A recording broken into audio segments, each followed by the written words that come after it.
ಪ್ರಾರ್ಥನೆಯ ಸ್ಥಳ. ಶಿಲುಬೆಯ ಹಾದಿಯಲ್ಲಿ ಯೇಸು ತಮ್ಮ ಪ್ರೀತಿಯ ತಾಯಿಯನ್ನು ಎದುರುಗೊಳ್ಳುತ್ತಾರೆ. ಸ್ವಾಮಿ ಯೇಸುವೆ, ತನ್ನ ಮಗನನ್ನು ಉಳಿಸುವ ಕಾಪಾಡುವ ಆಸೆಯಿತ್ತು. ಆದರೆ ಆ ತಾಯಿ ದುಃಖ ಸಾಗರದಲ್ಲಿ ಮುಳುಗಿದ್ದರೂ ನಮ್ಮ ಆತ್ಮರಕ್ಷಣೆಗಾಗಿ ತನ್ನ ಮಗನ ಸಾವಿಗೆ ಸಮ್ಮತಿ ನೀಡಿದ್ದಳು. ತಾನು ತನ್ನ ಮಗನೊಡನೆ ಆ ಮರಣ ಯಾತನೆಯಲ್ಲಿ ಭಾಗಿಯಾಗಲು ಇಚ್ಛಿಸಿದಳು. ಆದ್ದರಿಂದಲೇ ಕಡೆಯ ತನಕ ಆ ಮಾತೆ ತನ್ನ ಮಗನನ್ನು ಹಿಂಬಾಲಿಸುತ್ತಾರೆ. ಪ್ರಾರ್ಥನೆ. ವ್ಯಾಕುಲ ಭರಿತಳಾದ ಮಾತೆ ಮರಿಯಮ್ಮನವರೇ, ನಿಮ್ಮ ನೋವು ಎಷ್ಟೆಂದು ನಾವೆಲ್ಲರೂ ಬಲ್ಲೆವು.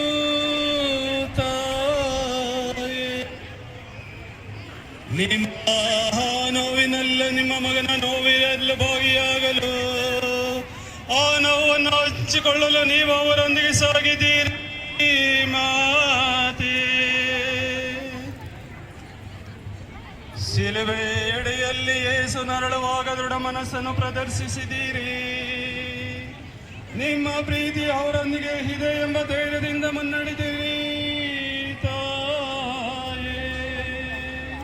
ಅದೇ ಶಿಲುಬೆಡಿಯಲ್ಲಿ ನಿಮ್ಮೊಂದಿಗೆ ನಾವು ಸಹ ನಿಂತು ಸ್ವಾಮಿ ಯೇಸುವನ್ನು ನೋವನ್ನು ಧ್ಯಾನಿಸುತ್ತಾ ನಮ್ಮ ಸಂಸಾರದ ಹಡಗಾಲೆಗಳಿಗೆ ಸಿಕ್ಕಿ ಏರುಪೇರಾದಾಗ ಆ ದುಃಖವನ್ನು ಸಹನೆಯಿಂದ ಸಹಿಸಿಕೊಳ್ಳಲು ನಮ್ಮೆಲ್ಲರಿಗೂ ನಿಮ್ಮ ಅಭಯಾಸ್ತವನ್ನು ನೀಡಿರಿ.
ಏಳನೆಯ ಸ್ಥಳ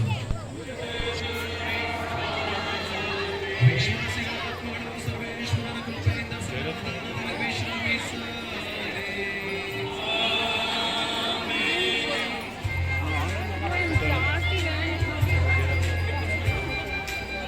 ಒಂಬತ್ತನೆಯ ಸ್ಥಳ ಕಲ್ವಾರಿ ಬೆಟ್ಟದ ತುದಿಯಲ್ಲಿ ಮೂರನೆಯ ಸಾರಿ ಯೇಸು ನೆಲಕ್ಕೆ ಬೀಳುತ್ತಾರೆ.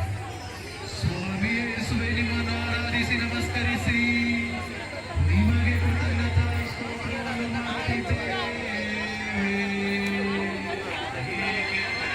சிலுவை பாதை நமது பாதை எத்தகையது என்பதை தெரிந்து தெளிந்து அதன்படி நம் வாழ்வை இறைவனுக்கு ஏற்ற வகையில் அமைப்பது போற்றதற்குரிய நமது வாழ்க்கை பாதையில் தடமாற்றம், பிரச்சனைகள், துன்பங்கள் ஏமாற்றும் பொழுது துவண்டு போய்விடவும் விடாமல் பாவ பிடியில், பாவ பழக்க வழக்கங்களில், உலக ஆசைகளில் மூழ்கி கிடக்க வண்ணம் நம்மை நெறிய பாதையில் அழைத்துச் செல்ல தாயாம் திருச்சபை என்று அளித்த காலம் இந்த தவக்காலம்.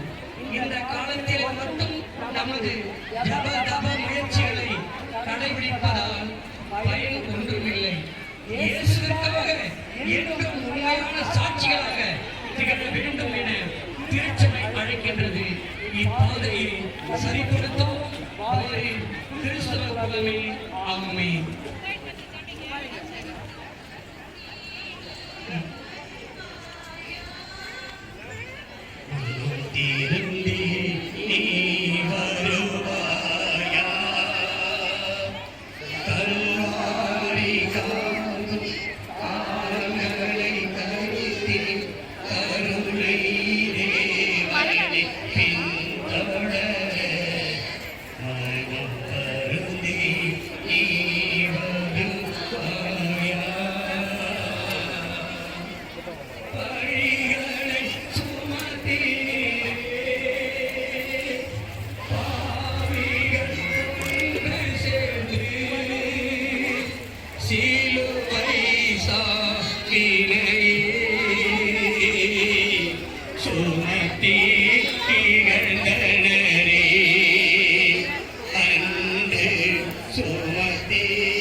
முதல் நிலை, இயேசு மரணத்துக்கு தீர்க்கப்படுகின்றார். திவ்ய சேமை ஆராதித்து வணங்கி உமக்கு நன்றி அறிந்த தோத்திரம் செய்கின்றோம். கொண்ட உலகத்தில் அங்கு ஓய்வு நாளில் வேலை செய்வதற்கு மூன்றாவது செம்மறி கூட்டங்காலம் காவிரி மகனுக்கு ஓசனா எங்கள் அரசின் வாழ்வில் ஆட்படுகிறது. அப்படியே பயிற்சியளித்து பெரிய பொருட்கள் ரகசிய பரிசெய்ய தூதர்கள் தங்களை தங்கள்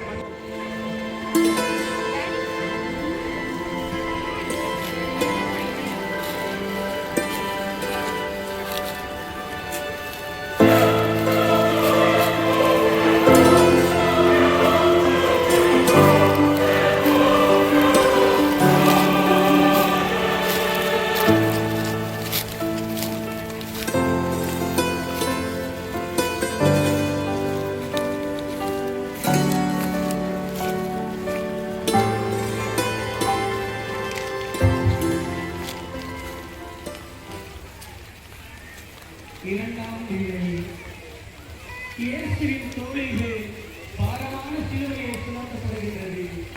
திவ்ய சேவை ஆராதித்து வணங்கி உமக்கு நன்றி அறிந்த தோத்திரம் செய்கின்றோம்.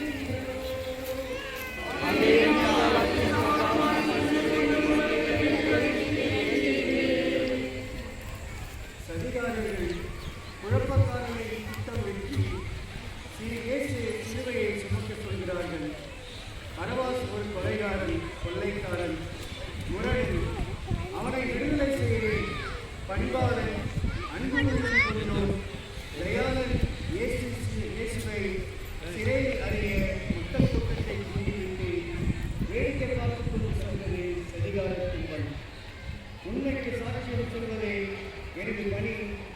அதற்காகவே தந்தை என்னை அனுப்பினார். அதை நிறைவேற்றுவதை தவிர வேறுபடி எனக்கு இல்லை என்று போதித்தவருக்கு சதிகாரர்கள் தந்த பரிசு சிலுவை மரம். தீமை கண்டு மகிழும் ஒரு கூட்டம் தீமையை செய்வதே அவர்களின் வேலை. தங்கள் கூட்டத்தில் தீமையை செயல்படுத்தவே ஆட்களை கூட்டுகின்றனர் சதிகாரர்கள்.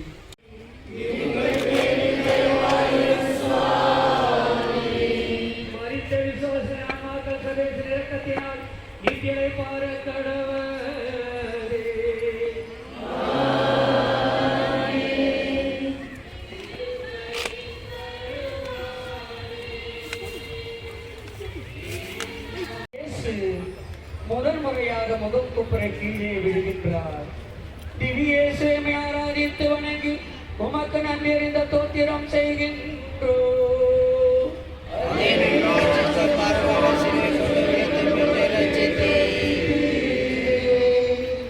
கரடுமுரடான பாதை நிறைந்த கடினமான பாதை,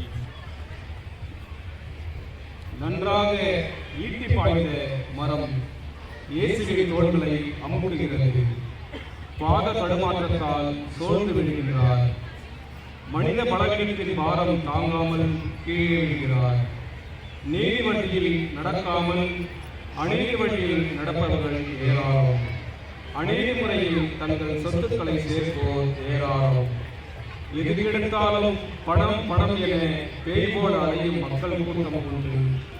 அநியாய வட்டி, லஞ்சம் வாங்குவதால் வறுமை நிலைக்கு தள்ளப்பட்ட மக்களும் எத்துணை எத்துணை.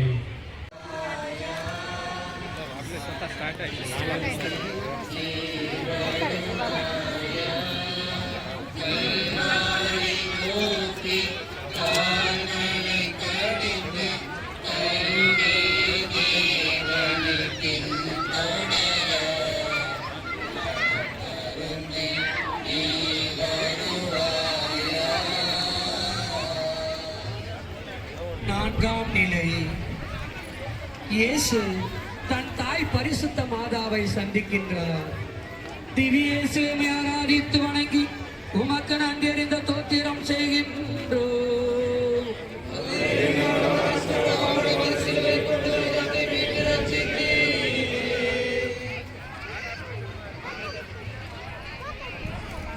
நிலை.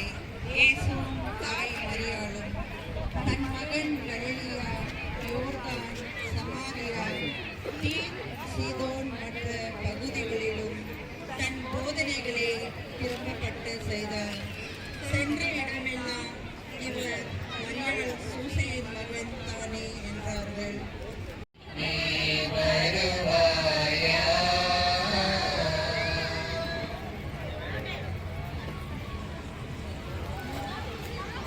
ஐந்தாம் நிலை.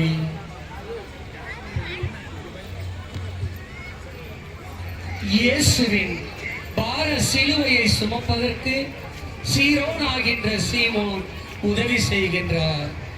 திவ்யேசுவை ஆராதித்து வணங்கி உமக்கு நன்றி அறிந்த தோத்திரம் செய்கின்றோம்.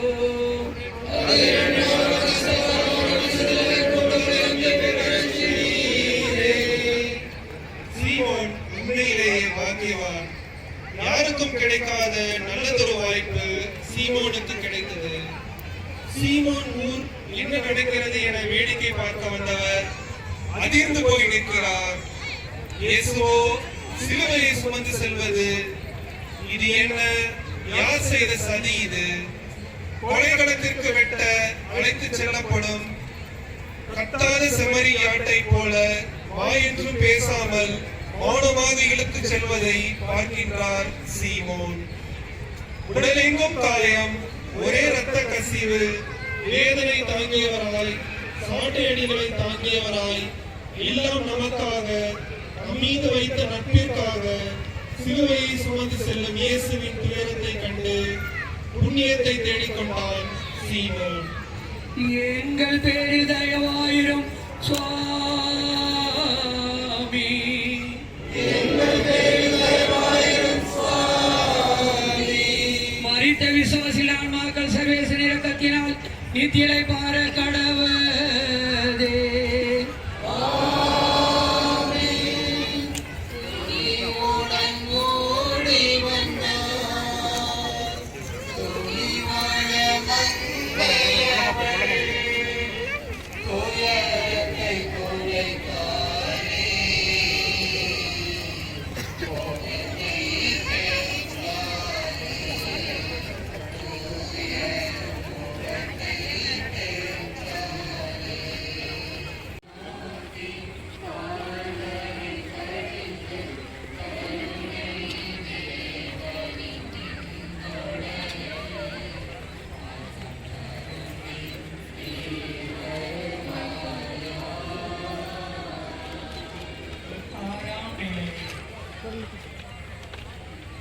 இயேசுவின் திருமுகத்தை வெரோனிகால் துடைக்கின்றார்.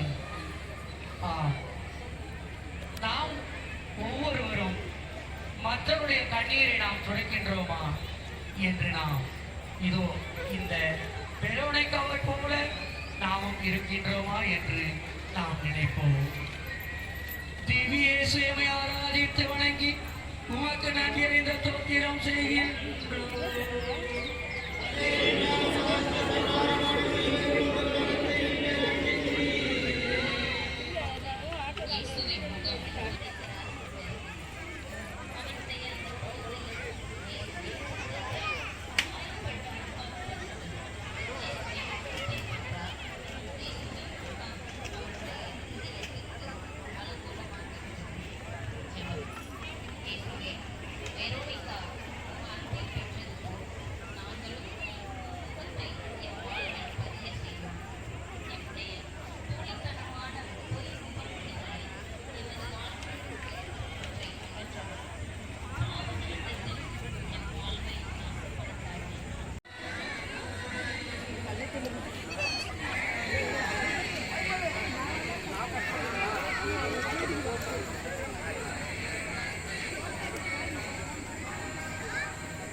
இயேசு எருசலேம் பெண்களுக்கு ஆறுதல் கூறுகின்றார்.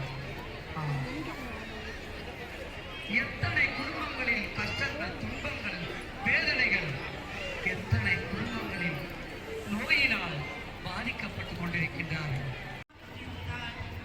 ஆனால் மரியாள் இயேசு வந்தவுடன் அவர் பாதத்தில்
இயேசு மூன்றாம் முறை முகக்குப்புற கீழே விழுகின்றார்.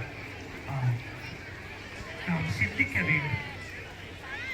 நமக்காக இறைமகன் இயேசு எத்தனை முறை இதோ இந்த மண்ணை முத்தமிட்டிருக்கின்றார்.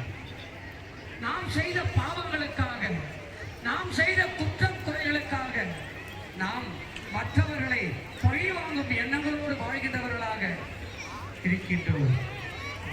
சந்தேகத்தை என்னிடம் இருந்து அகற்றி தூய ஆவியால் எம்மை உமது அருளால் வழிநடத்தும். ஆமென். என்னுலகில் இருக்கிற எங்கள் தந்தையே, உமது பெயர் தூயதென போற்றப் பெறுகிறது. உமது ஆட்சி வருக.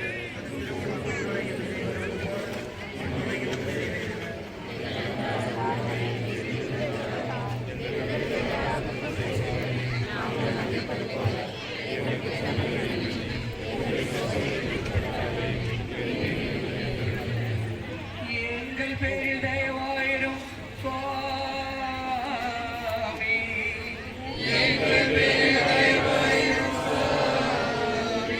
மரித்த விசுவாசிகள் ஆன்மாக்கள் சர்வேஸ்வரர் இரக்கத்தினால் நித்திய இளைப்பாற கடவுளே.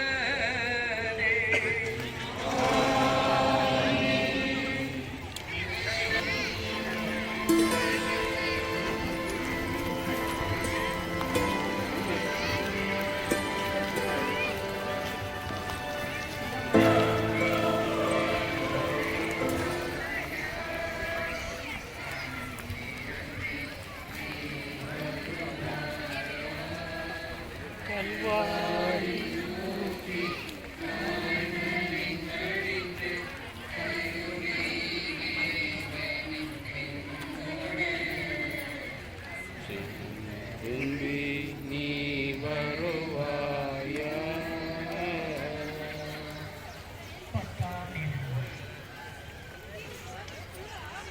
இயேசுவின் ஆடைகளை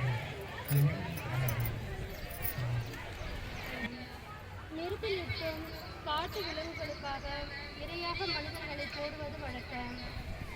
ஆனால் இயேசு உரோமர்களின் குற்றவாளி அல்ல, யூதர்களின் நடுவோம், சதிகார யூத குருக்களின் எதிரி. எனவே வீரர்கள் இயேசுவின் ஆடைகளை பிடித்து அதை சீட்டு போட்டு தங்களுக்குள் பகிர்ந்து கொண்டார்கள். இயேசுவின் பார்வையில் அவரது போதனையில் உரிமை குடிமகன் என்றும் அடிமை என்றோ வேறுபாடு இல்லை.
படுக்க வைத்து எனது கைகளிலும் கால்களிலும் கூர் முழங்கிய ஆணிகளால் அடிமேல் அடி அடித்து துளைத்த போதும் தங்களது வெறி அடங்காமல் எனது காயங்களை பெரிதாக்கி இன்பம் காண்கின்றனர். அங்கங்கள் பிசகி, சதை கிழிய, மூட்டுகள் முறிய, நரம்புகள் திரிக்க, இரத்த நாளங்கள் அருந்து போக, இரத்தம் வெள்ளமாய் பெருக்கெடுத்து ஓடுகிறது. 3 ஆணிகளாலே என் உடல் தொங்கிக் கொண்டிருக்கின்றது. உச்சந்தலை முதல் உள்ளங்கால் வரை என் உடல் வேதனையால் துடிக்கின்றது. உங்கள் மீது கொண்ட அன்பினால் இந்த கொடூர வேதனையை அனுபவிக்கின்றேன். நீங்கள் செய்த பாவங்களுக்கு நான் பரிகார பலியானேன். கல்மெஞ்சம் கொண்ட யூதர்கள் இதோ 2 கல்வர்களுக்கு இடையே என்னை நிறுத்திவிட்டனர். சிலுவையில் தொங்கும் என்னை பாருங்கள், என் மகனே மகளே. மனித உயிர்களுக்கு இன்று மதிப்பில்லை. சாதியின் பெயரால், மதத்தின் பெயரால், தீவிரவாத தன்மையினால் மனிதர்கள் தங்களுக்குள்ளே அடித்துக்கொண்டு மாய்ந்து போகின்றனர். மனிதனின் உடலில் ஓட வேண்டிய இரத்தம் வீதிகளிலே ஆறாய் பெருக்கெடுத்து ஓடுகிறது. அன்று கல்வாரியில் ஓடிய இரத்தத்திற்கு பரிகாரமாக ஏன் இந்த அவலம்? மனிதனே, மனம் திரும்புவாயா? ஜெபம்.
இயேசு சிலுவையில் உயிர் விடுகின்றார். அன்பார்ந்த சகோதர சகோதரிகளே, தயவு செய்து முடிந்தவர்கள் ஆங்காங்கே முழங்கால் படியிட்டு மரித்த இயேசுவுக்காக நாம் ஜெபிப்போம். ஆம், நம்முடைய குடும்பங்களில் நம்முடைய சகோதரர்கள் யாராக இருந்தாலும் மரித்து விட்டால் நாம் எப்படி கண்ணீரிட்டு அழுது புலம்புகின்றோம். அவர்களுக்காக எவ்வளவு நாம் துக்கத்தை அனுபவிக்கின்றோம். அவர்களுக்காக மாரடைத்து நாம் புலம்புகின்றோம். ஆனால் இதோ இன்று இறைவன் இயேசுவிற்காக நாம் கண்ணீர் விட்டு ஜெபிக்கின்றோமா? ஒவ்வொருடைய கண்களிலும் கண்ணீரை வடிக்கின்றோமா? இதோ நாம் கண்ணீரிடும் இந்த கண்ணீரானது அடுத்த வருடம் இதே இடத்தில் திருப்பதி ஆக வேண்டும் என்று ஒவ்வொருவரும் நாம் ஜெபிக்க வேண்டும். மலை மீது திருச்சிலுவை பாதை நடத்த வேண்டும் என்று இதோ இறைவன் இயேசுவின் பாதத்தில் நின்று நாம் ஒவ்வொருவரும் கண்ணீர் விட்டு ஜெபிக்க வேண்டும். இயேசுவை நோக்கி நாம் ஜெபிக்க வேண்டும். ஒவ்வொருவரும் கண்ணீரோடு ஜெபித்து இறைமகன் இயேசுவிற்காக நாம் அழுது புலம்பி இந்த இடத்தில் திருப்பலி ஆக வேண்டும் என்று நாம் ஜெபிக்க வேண்டும்.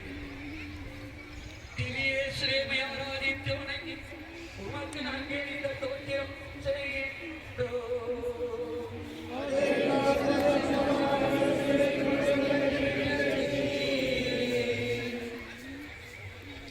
தந்தையே, உமது கரத்தில் என் ஆவியை ஒப்படைக்கின்றேன்.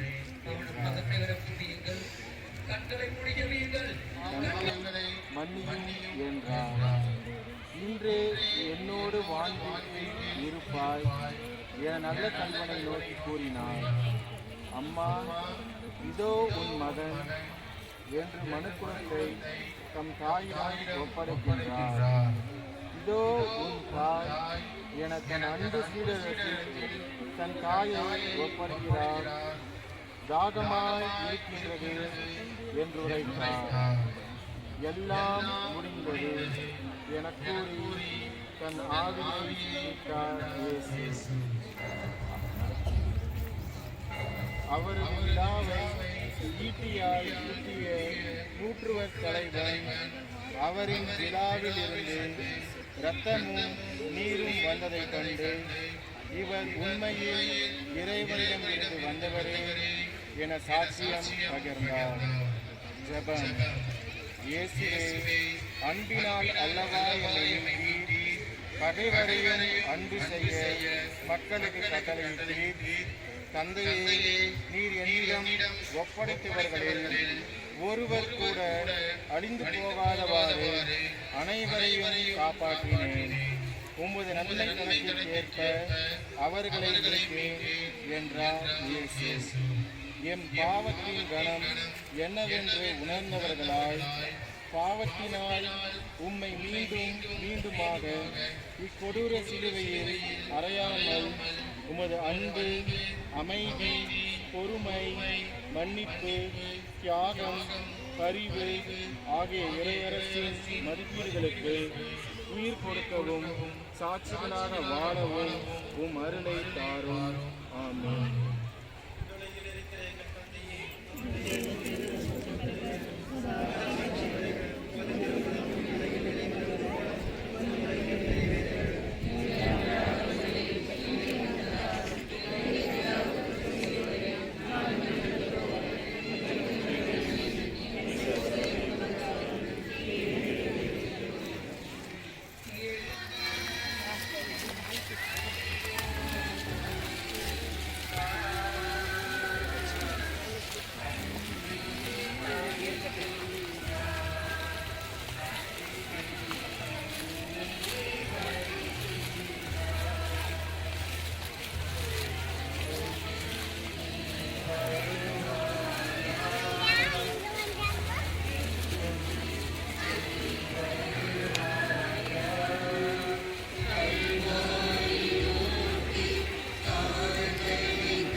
மரித்த இயேசுவை தன் தாயின் 10 மாசம் சுமந்து பெற்றெடுத்து சீராக்கி தாளாட்டு பாடல்களை பாடிய அந்த குழந்தையை அந்த பாடல் முடியில் எடுத்துக் கொண்டு எவ்வளவு வேதனைகளை அனுபவித்திருப்பார்கள் சற்று நாம் சிந்திக்க ஒவ்வொருடைய தாய்மார்களும் இந்த தாயை போல அன்னை மரியாதை போல நாம் வாழ்கிறோம் என்று சிந்தித்து பார்க்கிறோம். திவ்யமையான ஆதித்து வணங்கி உமக்கு நன்றி அறிந்த சோத்தியம் செய்கின்றோம்.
கொண்ட உலகத்தை மீட்டு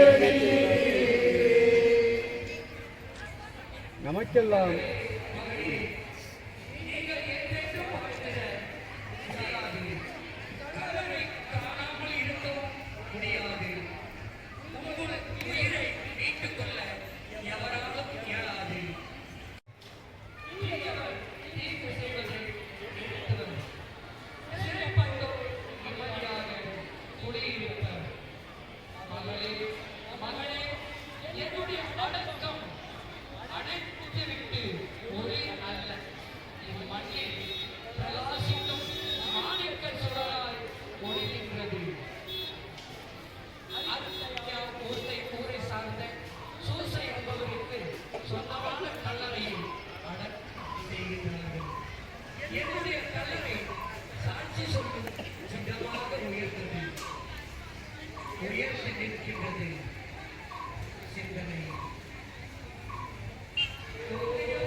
இறைவன் நமக்காக பாடுபட்டதை அறிந்தோம். இப்போது நம்முடைய பாடுகளும் அவற்றோடு சேர்ந்து தியானிக்க இறைவன் நம் கொடுத்த வரத்திற்காக நன்றி கூறுவோம். இறைவன் நம் பாவங்களை மன்னித்து சிலுவையில் நம் பாவங்களை சுமந்து கொண்டார் என்ற விசுவாசத்தை நிறுவுவோம். இப்போது நமது திருத்தத்தை கற்றுக்காக இருப்போம்.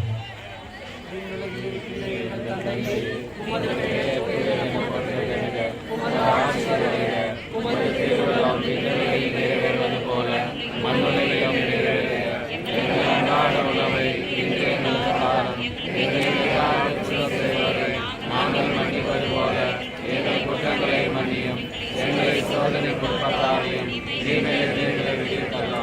அருள் நிறைந்த மரியே வாழ்க. ஆண்டவர் உம்முடனே பெண்களோடு ஆசீர்வதிக்கப்பட்டவர்களே உம்முடைய திருவயிற்றின் கனியாகிய இயேசுவும் ஆசீர்வதிக்கப்பட்டவரே. புனித மரியே இறைவனின் தாயே பாவிகளாகிய எங்களுக்காக இப்பொழுதும் எங்கள் இறப்பின் வேளையிலும் வேண்டிக் கொள்ளும். ஆமென். தந்தைக்கும் மகனுக்கும் தூய ஆவியாருக்கும் மாட்சி உண்டாவதாக. தொடக்கத்தில் இருந்தது போல இப்பொழுதும் எப்பொழுதும் என்றென்றும் இருப்பதாக. ஆமென். ஆண்டவர் உங்களோடு இருப்பாராக. உம் ஆன்மாவோடும் இருப்பாராக. எல்லாம் வல்ல இறைவன் தந்தை மகன் தூய ஆவியார் உங்கள் அனைவரையும் ஆசீர்வதித்து காத்து வழி நடத்துவாராக. ஆமென். தயவு செய்து அனைவரும் ஆங்காங்கே இருப்பவர்கள் அனைவரும் கூடாரத்திற்கு செல்லுமாறு உங்களை அன்போடு கேட்டுக்கொள்கின்றோம். இப்பொழுது ஆராதனை ஆரம்பமாக இருக்கின்றது. தயவு செய்து ஆங்காங்கே இருப்பவர்கள் அனைவரும் வந்து சேருமாறு உங்களை அன்போடு கேட்டுக்கொள்கிறேன்.